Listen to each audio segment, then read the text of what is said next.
Good morning and welcome to the day. I'm going to read just the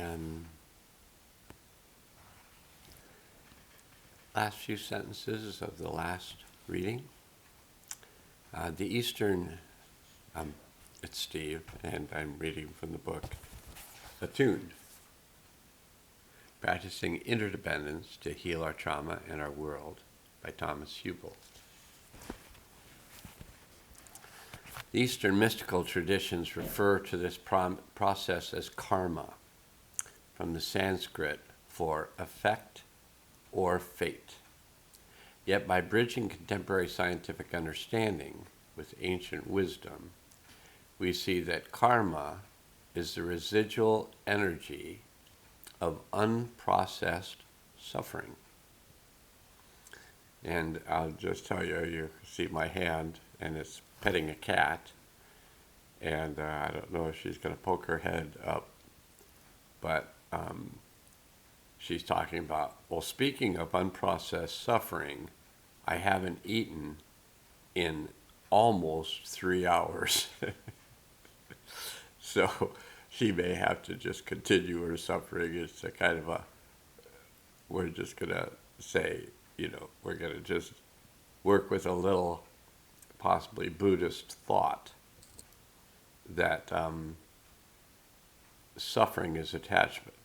So release of suffering is the release of attachment. I don't know what that has to do with any of this, but we may find out. There's a little kitty ear. You can watch the kitty ear. She's a very pretty cat. And yeah. She's not a distraction. She's an aspect of my world. Okay.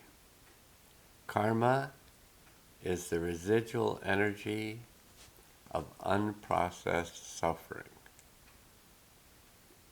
What's more, the existence of unhealed trauma has the power to injure our experience of self and other, and to distort our perception of space and time. Like a freeze frame, trauma's presence glitches and warps the screen of reality, so that the emotions, perceptions, and beliefs that we project onto that screen become dysregulated and disrupted.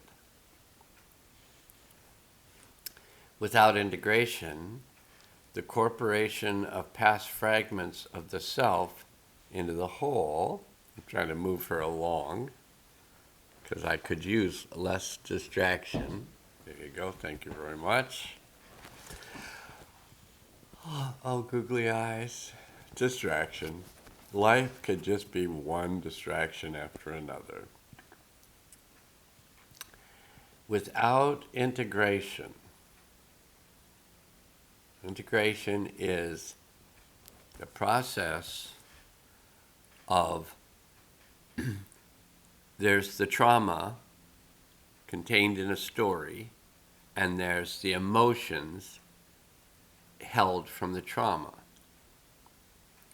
And integration is the separation, the acknowledgement of the story and the trauma and the emotions, and then being able to create the space where the emotions can separate from the story, from the trauma, and it just takes some time.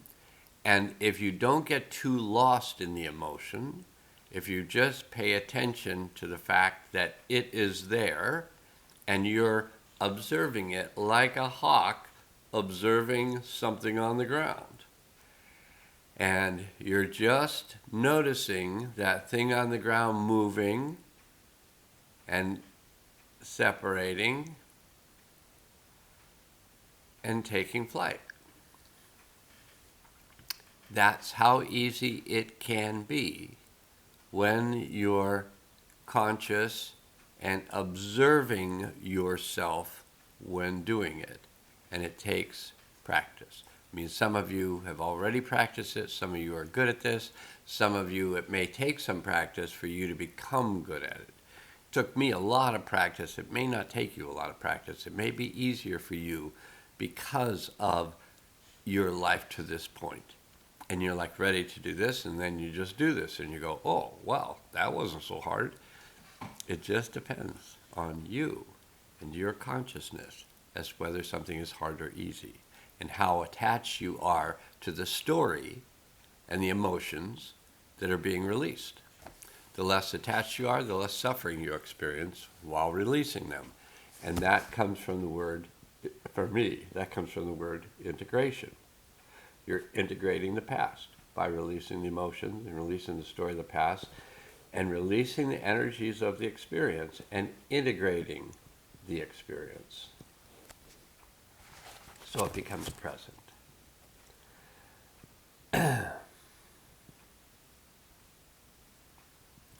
Like a freeze frame, trauma's present glitches and warps the screen of reality so that the emotions, perceptions, and beliefs that we project onto that screen become dysregulated and disrupted.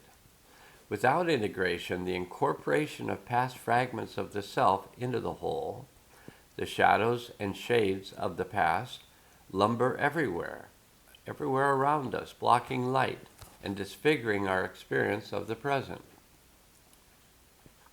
Whether or not we have experienced trauma personally, we are each born into a field darkened by the consequences of ancestral, cultural, and historical suffering. The mass volatility, the hyperarousal, and disaffection, the hypoarousal, that we see in contemporary society are the symptoms of the unintegrated past. Not in the abstract, but in the actual. These extant, word that just doesn't come to mind as to how you say it, extant. These extant forces fracture our perspectives and distort our perceptions of self, other, and the world because they hinder our capacities to relate and connect, to synchronize in time and space, and to cohere with one another in the fullness of presence. Many of the consequences of unresolved trauma are taken as normal. That's just how society is. That's just how people are. That's life, when they are anything but normal. The good news is that healing ourselves and restoring our communities is possible and may be far simpler and more powerful than we have come to expect. In the next chapter, we'll investigate the practice of presence, the capacity of attunement, and the subtle energetic competence of synchronizing ourselves in time and space. When strengthened, these practices create a stable foundation for true healing to occur across the personal, ancestral, and communal realms we share. Okay, I'm going to stop there. The next part of this chapter is the practice session related to stress assessment and reduction. But I think those words, for me, were so powerful in terms of increasing my understanding of what it is that we're all working with. And again, the title of the book is Attuned, but the kind of description of it is practicing interdependence to heal our trauma and our world. So as we get better and better and better at this, as we learn to find the experience of feeling safe within ourself, so that we carry more safety within ourself, which then affects the field around us and the people we have contact with. How safe we feel relates to how safe others feel around us. If we're just bringing our trauma into the field, people are triggered or traumatized by our trauma.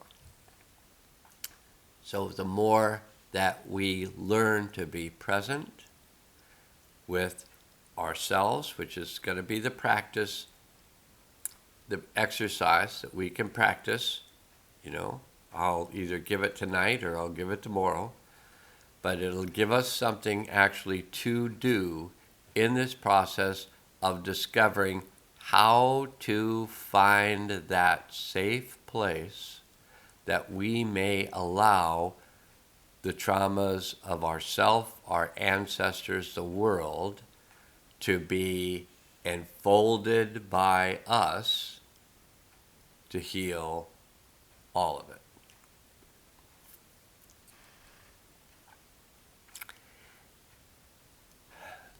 And one needs space around oneself to even imagine the possibility of healing world trauma. And that space around ourselves gets larger the more safety we feel inside ourself to work with this world that appears to me to be carrying and creating a lot of trauma. And so it can be our task, if it feels like it's our sole task, to heal this trauma for ourselves and discover the ways to do this. Then we become present and able to assist others, not by yapping at them, but by being present with them. And I'm all in, and now must go.